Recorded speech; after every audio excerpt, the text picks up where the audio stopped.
시청자 여러분 안녕하십니까. 지금부터 전국현의 안보정도를 시작하겠습니다. 자, 이번 시간에 맨 먼저 드릴 말씀은요, 이 김진표 전 국회의장이 완전히 꼬리를 내렸습니다. 자, 최근에 발간한 책에서 말이죠, 이태원 참사 때 윤 대통령이 한 얘기, 이거 윤 대통령이 뭔가 특정 세력이 이거 조작한 거 아니냐, 이런 얘기를 했다. 그래서 바로 이상민 장관을 자를 수가 없다, 이런 취지의 비하인드 스토리를 갖다가 본인의 저서에서 밝혔어요. 그러는 바람에 대통령실에서 아니 이거 국회의장이 한 사람이 사실 왜곡해서 이렇게 할 수 있느냐, 바로 직격탄을 날렸습니다. 자, 그랬더니 말이죠, 이제 이 어젯밤에 말이죠, 이 페북에서 그거는 뭐 내 의도하고는 좀 달리 사회적 논란이 좀 커졌는데 상당히 유감스럽다, 이런 입장을 내놨습니다. 자, 그래서 요 SNS 글을 여러분께 소개시켜 드리도록 하겠고요. 자, 그래서 이제 요 파문은 일단락될 가능성도 있는데 민주당이 계속해서 이 파문을 키우고 있어요. 그래서 이제 박홍근이가 그 당시 김진표한테, 왜냐면 그 당시 박홍근이가 말이죠, 원내대표로 할 때거든요. 자, 그래서 그 당시 김진표 의장한테 들은 얘기가 있다, 그 메모까지 있다, 그러면서 제2차 또 이슈화를 노리고 있습니다.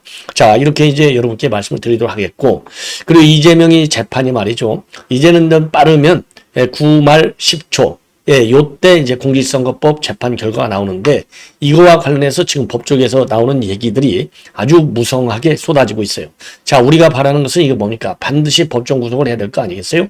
자, 그런데 이것도 이제 이 판사, 부장판사하고 배석판사 2명이 이루어지는데, 과연 이게 어떤 결과가 나올 것이냐, 여기에 대해서 이제 많은 이제 전망들이 나오고 있는데, 가장 낮게는 이제 한 돈 1,000만 원 정도의 벌금이 나올 것이다, 한 700만 원에서 1,000만 원 사이, 요런 얘기서부터 시작해갖고, 무슨 소리냐, 죄질이 너무나 안 좋기 때문에 이거는 법정 구속감이다. 자, 그러다 보니까 부장판사 의견도 중요하지만 배석판사 의견도 중요해서, 이거 자칫 잘못하면 이거 옛날하고 달리 말이죠, 부장판사 의견이 그렇게 세지가 않다는 거예요. 예, 배석판사들 발언권도 상당히 세서 이거 심지뽑기하는 거 아니냐, 쥐들끼리. 그러면 법정 구속까지도 갈 수 있는 것 아니냐, 이런 얘기까지 나오고 있습니다. 자, 그 다음에 하나는요, 지금 좀 이재명이 이렇게 이제 재판이 늘어나다 보니까, 그러면서 지금 이 재판비가 부족하다, 그러니까 변호사비가 부족하다, 그래서 이 김여경이가 책 팔아먹는 책 장사에 나섰지 않습니까? 예, 이러다 보니까 도대체 이거 변호사비가 얼마나 될 것이며, 요 돈을 과연 어떻게 되겠느냐, 예, 요런 데 대한 이 전문가들의 추측이 지금 난무하고 있습니다. 그래서 요 내용도 함께 전해드리도록 하겠고요.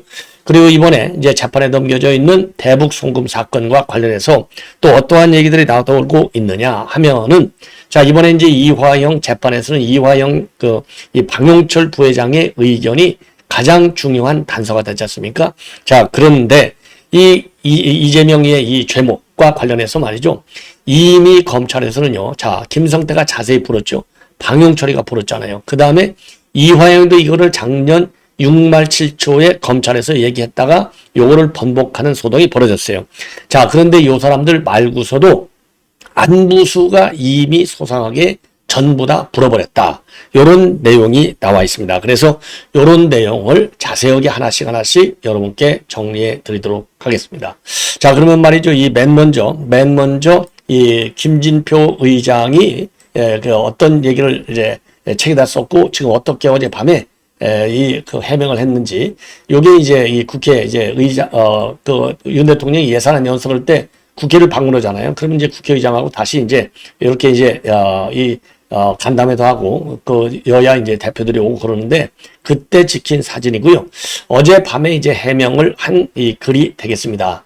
자, 요 정도 하면 여러분들 이제 보이실 거예요. 자, 우선 요 내용을 먼저 말씀드릴게요. 먼저 뭐라고 해명했는지 요거를 보시면요, 뭐라고 해명했는지 이제 보시면은, 자, 저는 평소 의사정원 확대, 그 다음에 저출생 문제와 같은 중요한 국가적 현안에 대해서 대통령의 소신과 추진력을 높게 평가해 왔다.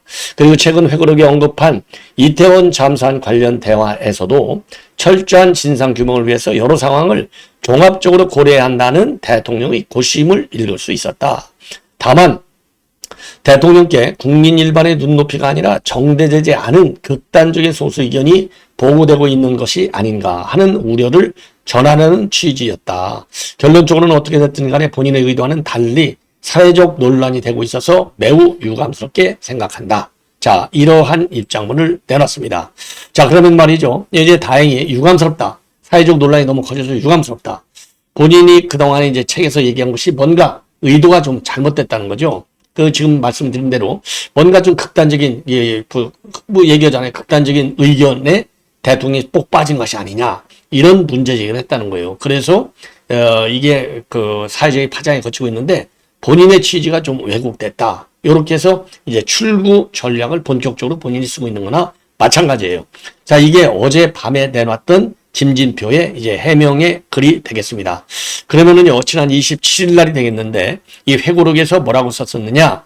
요 회고록 제목은요, 대한민국은 무엇을 축적해 왔는가? 요거를 쓰고 있어요. 그래서 왜냐면은요, 이 김진표 국회의장도 이 공직자로서 출발을 해가지고 정말 대한민국 요직이란 요직은 다 거쳤잖아요. 정부에서. 공직자로서.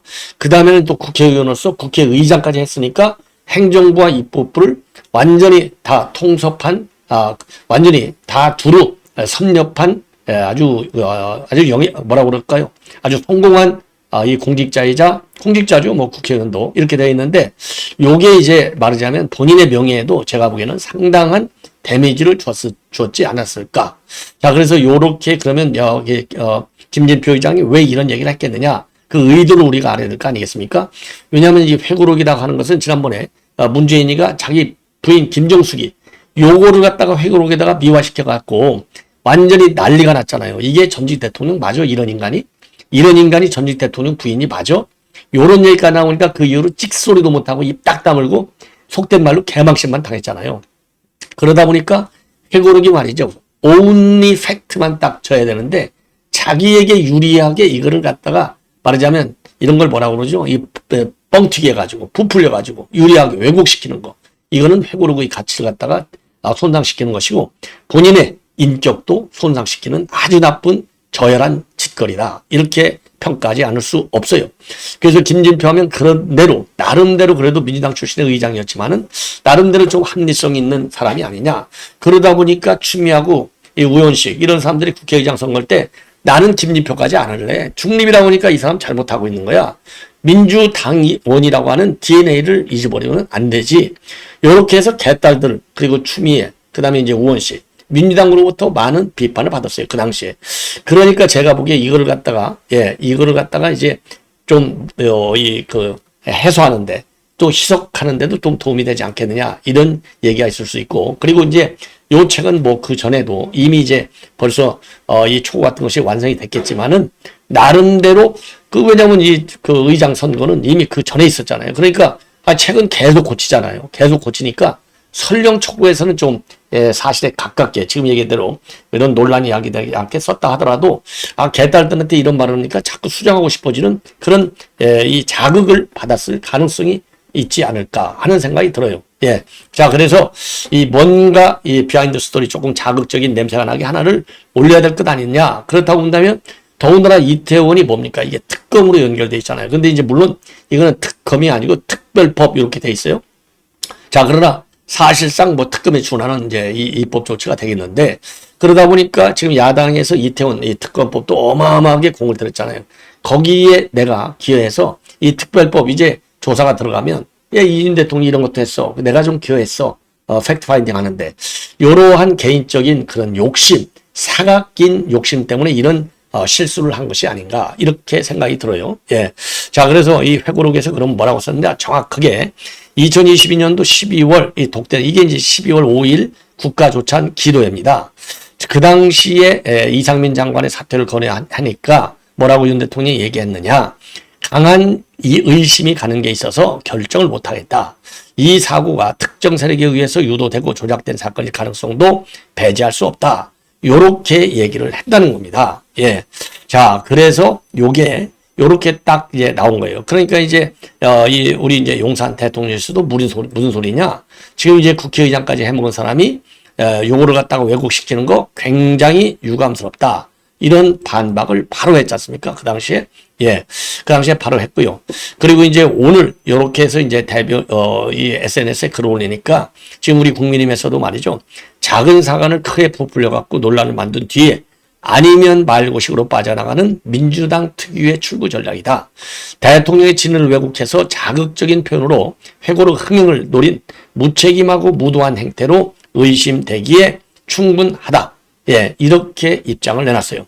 그리고 이제 민주당에서는요, 사실이라면 이건 굉장히 충격인데, 윤 대통령이 직접 입장을 밝혀라. 그러면서 특히 이제 이 박홍근이가 바른 것이 지금 이 언론에서 많이 회자가 되고 있어요. 뭐냐?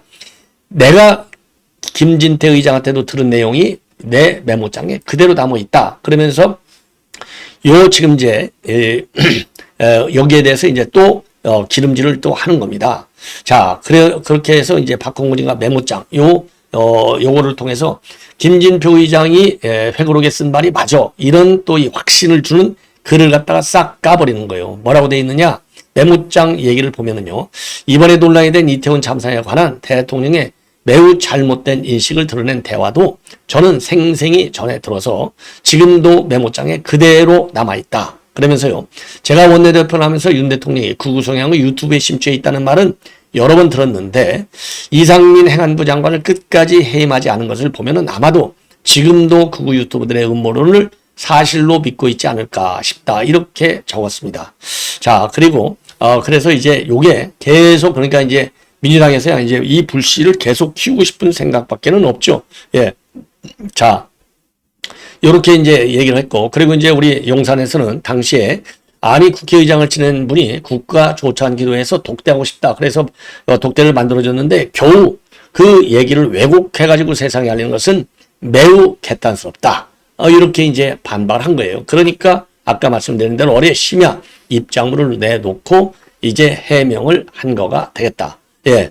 자, 그래서 이제 이게 일파만파로 지금 커지고 있는 상황에서 이게 과연 어느 정도 진정 효과가 있겠느냐. 이런 지금 이 해석이 나올 수 있는 것이 아닌가. 이렇게 생각이 들고요.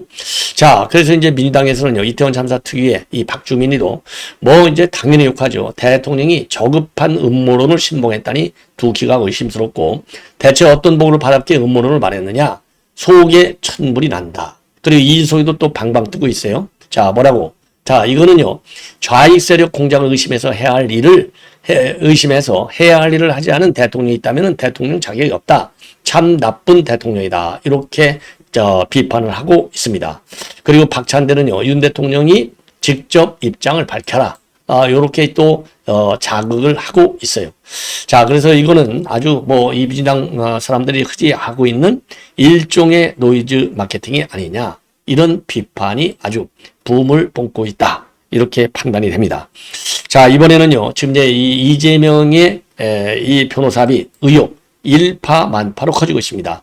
자, 이 이재명 재판이 이제 이렇게 늘어나다 보니까 변호사비 의혹이 뭐 어제 오늘 제기된 게 아니잖아요. 도대체 이거 아니 변호사비가 지금 지금 이 일각 언론에서 또 이 일부 이제 법조계에서 나오는 얘기를 보면은 자, 지금 이제 이 자료화면을 떴잖아요. 무려 4개 사건에 11개 형량이 되어 있는데 사건이 4개인데요. 일주일에 서너 번씩 뭐 수원까지 이제 재판을 다녀야 되는데 이게 변호사들 여러분들 잘 아시다시피 시간당 차지를 하잖아요. 그렇다고 본다면 이게 최소한 한 30명 정도 될 것이다. 이런 얘기가 굉장히 크고요. 그리고 또 이제 이재명 지 재판만 하는 게 아니잖아요. 김혜경 재판도 하지 않습니까? 그래서 김혜경 재판에 투입되고 있는 변호사들도 한 뭐 6, 7명 정도는 된다. 그러면 뭐 3, 40명의 변호사들이 지금 대거 동원되고 있어요. 그러면 요 변호사비가 과연 어느 정도 될 것이냐? 아무리 안 돼도 한 100억은 넘지 않겠느냐. 자, 그러면 여러분들 맨 먼저 있는 게 지금 대장동 비리, 예, 그 다음에 성남 FC, 그 다음에 백현동, 요게 이제 한 재판이 되어 있고요. 또 하나는 이제 공직선거법 위반, 요거는 지금 9월 8일 날 검찰에 구형이 있게 되고 최후 변론을 하게 되어 있죠. 예, 최후의 진술하게 돼 있고, 그 다음에 이제 우의중 교사 사건이 있어요. 요게 이제 기존의 3건으로 돼 있는데, 여기에 이번 대북 송금 사건이 또 하나 더 추가됐습니다. 그래서 변호사비가 이제는 한 100억 정도는 통상적인 그 변호사비를 판단하더라도 100억 정도는 될 수 있는데 요 100억이 과연 어디서 이게 조달이 되겠느냐. 자, 그러다 보니까 지금 이제 김혜경이가 말이죠. 책 장사에 나섰잖아요. 예, 지가 뭐 무슨 밥 짓는 책을 졌다고 하는데 이게 6년 전에 2018년대 쓴 책을 갖다가 지금 다시 맞으면 찍어가지고 책 장사를 하고, 이 책 장사하는 것을 누가 돕고 있느냐? 바로 이 극좌 유튜버인 새날에서 커뮤니티에 올리면서 대형 선전을 해버렸어요. 그래서 지금 일부 서점에서는 말이죠, 이거 완전히 베스트셀러 1위에까지 등극했고요. 뭐 아무리 1위에 등극한 데다가 한 번 3, 4위 안에 드는 이런 지금 이제 보도가 많이 나오고 있어요. 그만큼 이 책이 많이 팔리고 있는데, 이 책 사주는 사람이 누구겠어요? 개딸들인 것이죠. 조국도 조국 팬덤들이 책 장사 해먹고, 정경시민도 또 무슨 뭐 시집 하나, 예, 뭐 영미 시인들의 이 시를 갖다가, 제가 이제 영문과 교수니까 그 영미 시인들의 시를 갖다가 이제 발췌해가지고 거기다 딱 실은 거예요. 지 공들한 거, 지 보좌관들 시키면, 참모들 시키면 그 출판사에서도 아니 뭐 이러이러한 시인들 거 좀 써주세요. 골라주세요. 그러면 그걸 그대로 요 책 장사 해먹고, 조국 부인 정경심은 책 장사만 했습니까? 영치금 장사도 했잖아요. 그래서 2억 4천. 영치금 장사 최고 성공했잖아요. 그리고 이제 이 조국은 책을 지금 한두 개 나는 거 아니잖아요. 전부 문재인이가 또 서평 하나만 써주면 또 베스트셀러 올라가. 조국은 또 그것만 하나요? 또 다큐도 만들어. 다큐 만드는 거 갖고 버는 돈도 한 30억 된다는 말이 있고요. 책 장사에서 버는 돈도 2억 한 5천만 원 정도 된다. 영치금 2억. 완전히 돈벌이에 나서는 거예요. 왜? 지금 조국도 변호사비 물론 있지만 이재명하고 비교하면 세 달의 피가 되는 것이죠. 자, 그래서 이 어마어마한 비용을 과연 이재명은 어디서 되느냐? 이미 여러분들 쌍방에서 지금 이제 이 일종의 이제 수표를 하나 줘가지고 이거를 대납했다. 이게 이제 대표적인 이태영 변호사비 대납 의혹이 되는 거 아니겠어요? 자, 그래서 검찰에서는 요 변호사비 대납과 관련된 수사를 좀 철저히 하라. 지금 뭐하고 앉아있느냐. 이런 분노와 비판이 제기되고 있는 거예요. 그래서 이런 대형 회사들이 변호사비를 주는 거예요. 그 다음에는 또 하나, 사회에서는 싹 또 취업시키잖아요. 그래서 이태영 변호사, 그 당시 이제 경기도 지사 할 때 친형 강제 입원, 대법원에서 무죄를 받았는데 1, 2심에서 유죄 판결을 받았잖아요. 당선 무효형. 자, 그러면 그 변호사들 돈 다 어디다 줬어? 그 쌍방울 대납, 이태영 사회이사 쫙. 그래서 이 변호사들을 갖다가 전부 압수수색하고 소환 조사하고 그랬는데 아직도 이게 소식이 강감해요. 자, 그래서 이 변호사비 대납 의혹과 관련해서도 이원서희가 똑바로 수사를 해야 될 것이 아니냐. 이런 분노들이 치밀고 있는 상황이고요. 자, 그러면은 이번에 이제 대장동 5인방 변호사들, 예, 요거 전부 배지 줬잖아요. 그러니까 아까 얘기한 대로 사회이사로 집어넣어줘. 그 다음에는 이제 배지로 공급해주고 변호사비로 대납받아. 아니, 박균택, 양부남, 김동아, 요런 것들 전부 마찬가지잖아요. 이거 김광민이 다음에 지방선거 때 도의원 다시 공천받지, 공천 안 받는가 또 보십시오. 그러니까 이제 지방선거 나오면 도의원, 시의원, 요런 것도 싹 다 공천 줄 거예요. 공천장사. 그렇죠? 그러니까 책장사 하나는, 그 다음에 대납, 대형 회사로 하여금, 그 다음에 이제 공천장사. 요런 이제 이게 있고요. 자, 그 다음에 이제 또 하나는 이제 뭐가 있느냐. 이게 이재명인가 그래서 당 대표를 포기를 안 하고 연임으로 가는 거예요. 뭐냐? 이제 예를 들어서 여러분들 잘 아시다시피 지금 이제 이 정부 산하 기관들 중에 말이죠. 여야가 추천할 자리가 굉장히 많아요. 그러면 야당은 추천을 누가 합니까? 당 대표가 하잖아요. 아무리 뭐 누가 뭐 추천한다 하더라도 이재명 지 말에 안 들으면 한 가리면 날라가요. 이번에 그러니까 공천도 딱 그렇게 했잖아요. 친명 횡재, 비명 횡사. 그러니까 이 정부 산하 기관에 야당 복수로 추천할 수 있는 자리들이 어마어마하게 많아요. 예를 들어서 지금 방통위원, 그렇죠? 그 다음에 이제 각 이사들, 그 방송국 이사들 많이 뽑잖아요. 더군다나 지금 9명에서 한 11명으로 되어 있는 이 각 방송, 요 이사 수를 갖다가 한 20여 명까지 대거 늘린다는 거 아니겠어요? 그래서 이 학회, 그 다음에 유관단체, 여기서도 추천하라. 이렇게 만들었잖아요. 이거 전부 다 좌파들 갖다 뽑으려고 하잖아요. 그러면 요 좌파 심을 때 변호사를 갖다가 대거 심는 거예요. 이번에도 그래서 신문에 크게 나오고 저도 여러분께 말씀드렸잖아요. 우원식 보좌관들을 뽑잖아요. 비서진들. 여기에 이 변호인들 싹 갖다 집어넣지 않습니까? 예. 그래갖고 언론에 대서 특필 냈잖아요. 그 중에 대표적인 거 하나가 누굽니까? 예. 누구냐? 정의찬이 정의찬이 이거는 변호사이지만 집어넣고요. 조상호 변호사를 또 집어넣었잖아요. 정의찬이는 이거는 이 전대협 출신의 종북 좌파. 예. 그래서 옛날에 여러분들 뭐 잘 아시지 않습니까? 사망 사건에까지도 개입한 의혹으로 실형까지 살은 인간인데 이런 정의찬 같은 인간을 갖다 박는 거예요. 예. 그러니까 변호사도 받고 변호사가 아닌 찐명들도 갖다 박는다. 거기에 이제 변호사를 갖다 집어넣는 것이죠. 그래서 100억 원에 상당하는 요 변호사비를 지금 사실상 이거 매광들이 거는 거나 마찬가지 아니겠어요? 자, 그래서 다시 한번 말씀드리면 쌍방울이라든가 이런 데 사회이사로 집어넣어. 그 다음에 이번 이제 공천에서 보듯이 배지로 집어넣어. 이번 지방선거에서도 대거 집어들 것이다. 예. 그런 게 있고. 그 다음에는 정부 산하 기관에 자리 하나씩 딱 집어넣어주는 거예요. 야당 복수로. 이러한 그야말로 이 꼼수를 부려서 변호사비를 대납하려고 하는 요 더러운 모습을 우리가 볼 수 있다. 요게 이제 지금 언론계 그리고 법조계에서 제기되고 있는 문제의 양상이 되겠습니다. 자, 시청자 여러분 이렇게 해서 본 방송을 마치겠고요. 이어지는 저의 방송 계속해서 많은 시청을 부탁드리겠습니다. 대단히 고맙습니다.